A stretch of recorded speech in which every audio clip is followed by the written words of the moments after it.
皆さん、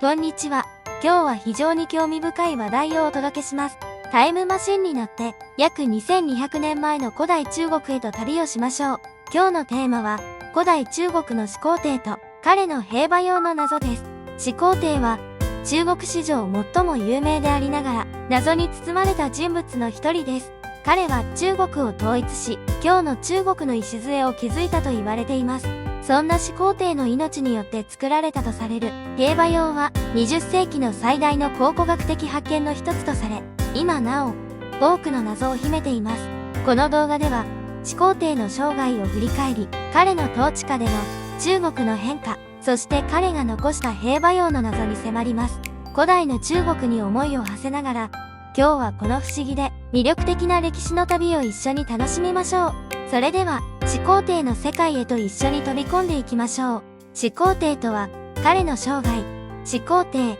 これは中国羽田新王朝の初代皇帝である永世永世のことを指します。彼の生涯は今から約2200年前、紀元前259年に始まります。彼が生まれたのは戦乱の世、いわゆる戦国時代の終わり頃でした。彼の父は秦国の王であり、母は祖祖国の貴族の出身でした。しかし、始皇帝が王位に就いたのはわずか13歳の時でした。彼の治世初期は母の愛人である呂不韋が摂政として国を実質的に支配していましたが、やがて始皇帝自身が政治の実権を握るようになります。始皇帝は非常に野心的かつ革新的な君主でした。彼の最大の業績は敵対していた6国を征服し、紀元前221年に中国を統一したことにあります。これは中国史における非常に重要な出来事であり、彼はこれにより始皇帝という名を名乗るようになりました。しかし、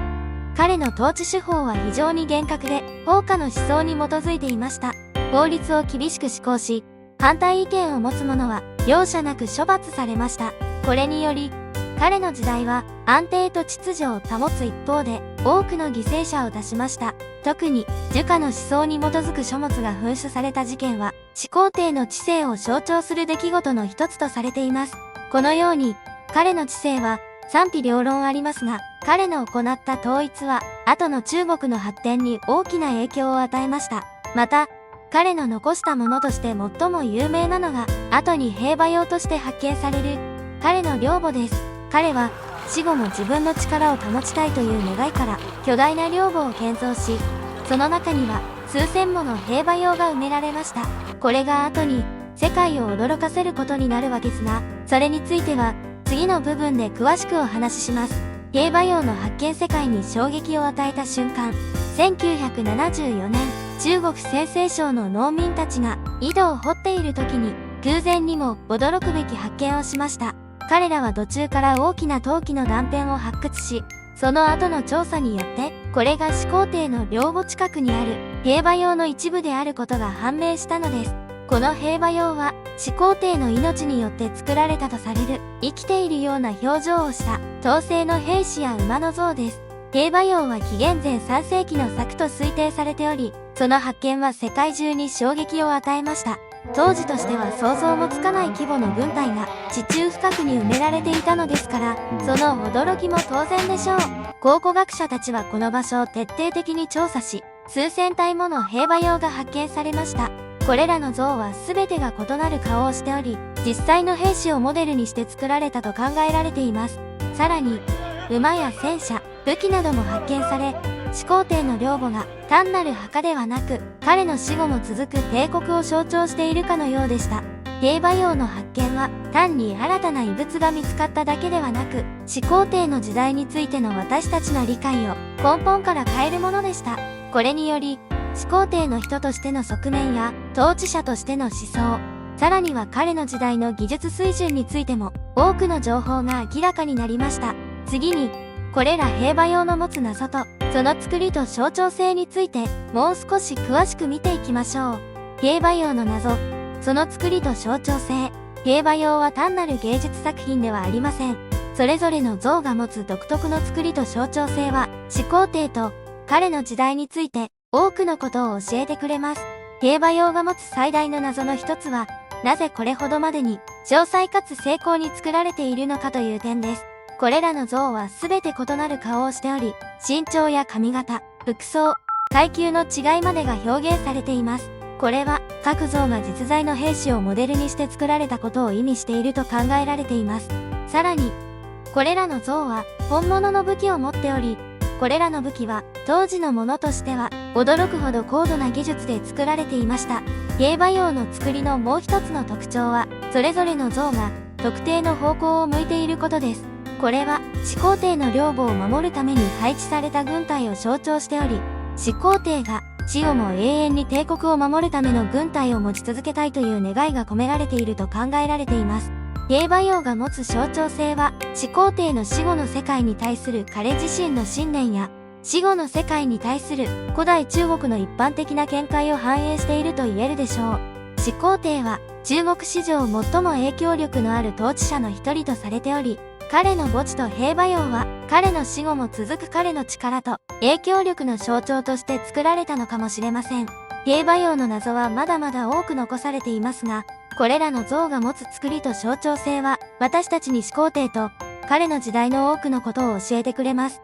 次に、始皇帝の治世、特に法律と統治について見ていきましょう。始皇帝の治世法律と統治。始皇帝の治世は法律と統治の面で革新的な変化をもたらしました。彼は中国史上初の皇帝として分裂していた諸国を統一し、中央集権制を確立しました。始皇帝の治世の最も重要な側面の一つが厳格な法律体系の導入です。これは法家と呼ばれる哲学に基づいており、秩序と統一の維持に重点を置いていました。法家の思想に基づく法律体系の特徴は、その厳格さと罰則の重さにあります。始皇帝は強力な政府を構築するために個人の権利よりも国家の利益を優先することを強調しました。これにより反乱や不服従に対する罰則は極めて重く、時には家族全員が罰せられることもありました。また、始皇帝は統一された書体や度量衡、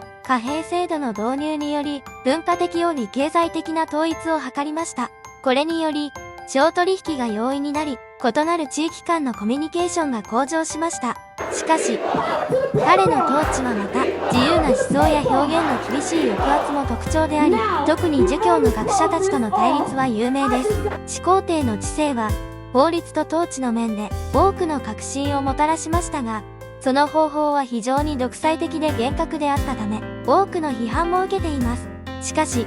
彼の政策は中国の統一と中央集権制の確立において否定できない影響を与えました。次は、始皇帝の死と、その後の中国史における彼の影響について詳しく見ていきましょう。始皇帝の死と、その後中国史における影響。始皇帝の死は紀元前210年に訪れました。その死は中国史において大きな転換点となりました。始皇帝が亡くなった後、彼の強力な中央集権制は急速に崩壊し、その後を継いだ子供たちは、父が築いた帝国を維持することができませんでした。その結果、わずか3年後の紀元前207年には、旗の帝国は崩壊し、歴史上有名な項羽と劉邦による祖韓戦争が始まりました。この戦争の結果、始皇帝の死後約4年で、劉邦が漢の高須として即位し、中国は新たな時代に突入しました。始皇帝の死後、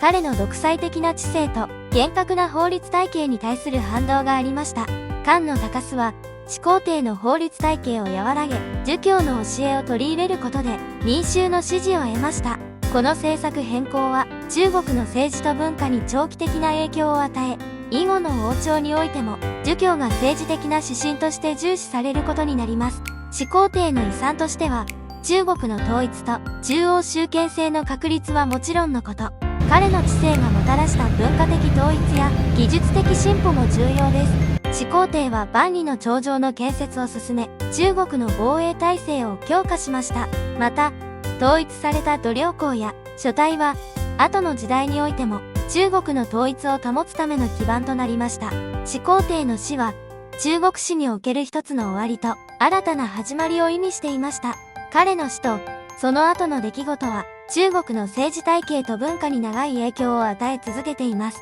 次に、現代における兵馬俑の意義と、